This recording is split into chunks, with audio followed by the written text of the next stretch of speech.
Flooded with burgundy and blue. Let's go Avs! Let's go Avs! As fans turn out by the thousands to celebrate the Stanley Cup champs. You Avs fans have really crushed it this entire playoff run, and you're crushing it today already. Tonight, we're bringing you the sights and sounds from a truly great day in Mile High City. We're champs forever, baby. We're champs forever. We're champs forever. Plus, more questions over emergency response times in Denver. Any chance we got an ambulance coming yet? Denver 7 investigates, uncovering new data showing how long people are waiting for help to arrive. How common are delayed, extremely delayed response times from Denver Health? It feels regular. I'm amazed by every single one of them. I'm so happy for them. I'm so proud of them. I love these guys. I do. An emotional Coach Jared Bednar amid a sea of burgundy and blue as Avs fans flood downtown Denver for the Stanley Cup victory parade and rally. All right, now why don't you take a look at the crowd from Air Tracker 7. Look at that. All those people packed in to get the very best view of today's victory rally. An estimated 500,000 fans showed up to celebrate with the Stanley Cup champs. Tonight, Denver 7's Rob Harris is live downtown showing us some of the best moments from the celebration and what these special moments mean for Avs fans. Rob? Yeah, you know, Jessica, we saw a lot of Avs jerseys downtown today, bright and early for the parade and the rally. But I got to say, we still are seeing a lot of Avs jerseys here well into the night to keep the party going. And that's because they're celebrating not only the victory on the ice, but also how this victory has brought us all together. The cheers officially started at 9 a.m. as the rally at Civic Center Park kicked off. They were still going at 10 a.m. as the parade brought the Avs and the Stanley Cup through downtown Denver. They were still going when the Avs thanked the fans for their win, saying Colorado is #1 on both the ice and in the stands. Lightning, thunder, it don't matter. We come with the Avalanche, baby. And the cheers are still going this evening as the party moves from Civic Center Park to the streets and bars downtown. Many told me this kind of electricity is something our city really needs right now. With how crazy everything's been and just not being able to do in-person things for a while, people not wanting to, go and be out, being able to do this and have that spirit of community again, like that was just so electric. The city of Denver itself feels the same way. People really wanted and needed this celebration today, and I am really proud and happy that the city and county of Denver could do it for everyone. As in other cities, it's been a rough couple of years. So I just think this is a great opportunity to bring everybody down and, really just kind of reassure folks that Denver's returning back to how it was in the before times. Yeah, so, rain clouds, thunderclaps, that couldn't deter the party earlier today. Now we got hundreds, thousands of people down here downtown tonight to keep the party going, probably through all hours of the night. So now I guess we look forward and we see, guys, if we can have another one of these parties wearing, I don't know, maybe blue and orange sometime early next year. Jessica? A lot of people here would love that. Thank you, Rob. Well, so many great moments and memories from the parade and victory rally. There was the mix-up on the parade route when a police officer thought defenseman Bo Byram was a fan and not a player. Nick Rothschild is going to have more from that moment in sports. And at the rally, a lot of people took notice of Nazem Kadri's "Too Many Men" shirt. That's a reference to Tampa's complaints over his overtime goal in Game 4. Great moments also came from the fans, like when the crowd started singing the Avs anthem, All the Small Things.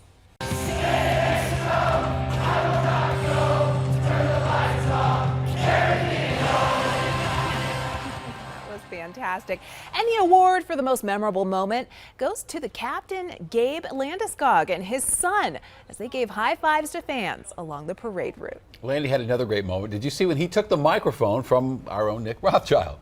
The city of Denver and the people of Colorado, we couldn't love you guys anymore. You guys have been incredible to us for all these years, and the way you guys showed up today, it's been nothing short of amazing. We just can't even describe it, and you guys have been incredible. So thank you guys for all your love, and let's get back at it next year. All right. Right back at you there, Captain. So many great moments today. Certainly not enough time to show them on television. So you can rewatch the entire parade and victory rally right now on the denverchannel.com and Denver Plus. Also on our YouTube page if you prefer. We also have a terrific picture gallery from today. Also, big thanks to the team over at Altitude Sports for helping us bring you that parade live on air. Yes, sir. We put it in the notes. NCA right now at this time. We'll notify you as soon as the one comes available. Tonight, new evidence raising more questions of systematic failures deep inside Denver's emergency response system. When you dial 911 in an emergency, you probably expect a rapid response to help save your life. Well, Denver 7 Investigates has uncovered new data and information exposing extended wait times for Denver residents requesting emergency help. Once again, here's Chief Investigative Reporter Tony Kovaleski. Checking an update for ambulance. You are listening to radio conversations between firefighters and dispatchers. Any chance we got an ambulance coming yet? You're getting a rare look inside the often undisclosed dynamics of emergency calls. Do we have a bus assigned to us yet? Listen closely as a Denver firefighter checks to see if an ambulance, he calls it a bus, is on its way. That is negative, sir. They have the call, no assignments yet. The dispatcher confirming Denver Health has the call, but there are no crews available for what the firefighter has labeled a critical emergency. And it's code 10, correct? That is affirmative. Denver 7 Investigates has combed through several days of radio communication. Yeah, can you timestamp ALS arrival, 25-minute response time? Conversations that uncover frustrations from firefighters. The hidden story of waiting and waiting for Denver Health ambulances to arrive. Copy that, sir. ALS arrival, 25-minute response time. There's been a lack of accountability. He's a current Denver firefighter asking us to disguise his identity so he doesn't lose his job. How common are delayed, extremely delayed response times from Denver Health? It feels regular. And again, the problem is I don't have the data. We don't have the information to know how often it actually happens. If the ambulance was delayed or didn't show up for a longer period of time, there wasn't much for us to do while we were waiting. After 3 years of service, Kevin Apperon recently left Denver Fire. He's a licensed and trained paramedic, but Denver Health's leadership did not allow him to use his paramedic training to save lives. Do you think Denver Health wants the people of Denver to know how long firefighters are waiting? Absolutely not. With that in mind, realize Denver Health says the data we're about to share with you cannot be trusted and should not be used for analysis. This database, managed by the Denver Fire Department and obtained exclusively by Denver 7 Investigates, shows how long firefighters in Denver waited for ambulances last year. It's important to note, Denver's fire department has a different perspective on the data, writing in a statement, "We firmly support the accuracy and methodology of the data." Denver Fire's data shows nearly 8,000 calls last year where firefighters were on scene and waited more than 10 minutes for an ambulance to arrive. More than 1,600 calls where fire crews waited more than 20 minutes. More than 450 calls where firefighters waited at least 30 minutes. And 141 calls where Denver fire crews waited more than 40 minutes for an ambulance to arrive. Dispatch, Engine 8, did we ever get an ambulance assigned? That's negative, sir. These are radio communications from December 1st of last year. Just see if they've assigned an ambulance this call yet. You're listening to calls from 3 different fire crews. It's 6:42 in the morning. Fire crews asking for updates on the availability of ambulances. Just checking to see if we have an ambulance responding. A 5-minute look into a system that, according to the radio communications, offered no ambulances for 3 Denver residents needing immediate emergency help. Engine 8, same traffic. They have no buses available at this time. Stand by.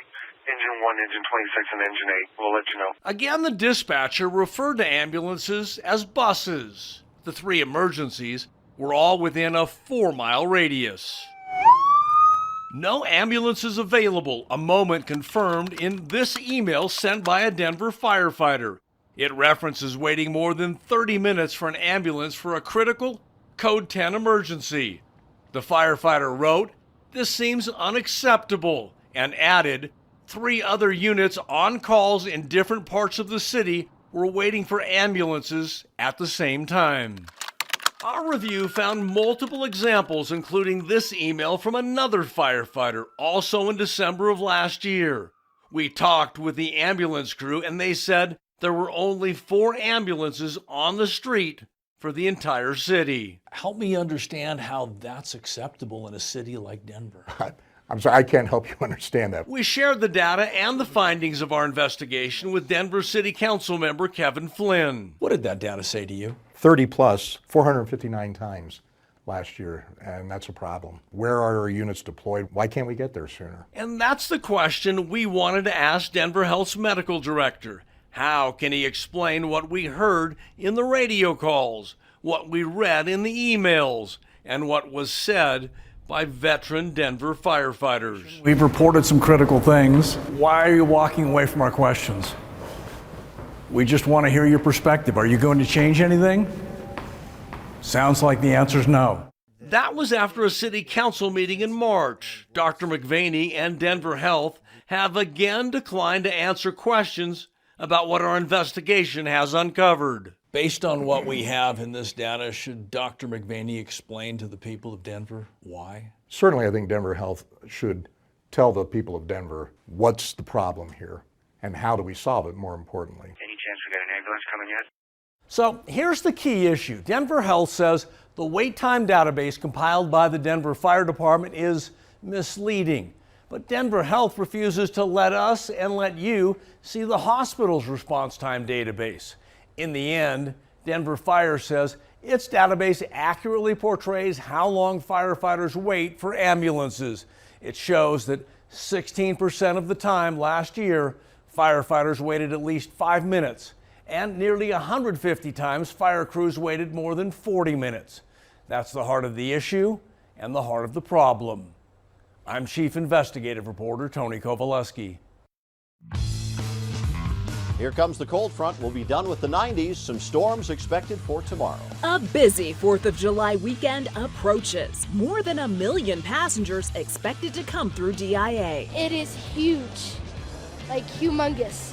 I've never seen a line this big. How long some travelers said they were caught waiting in security just today. Plus, the 2-time reigning NBA MVP is not leaving Denver anytime soon.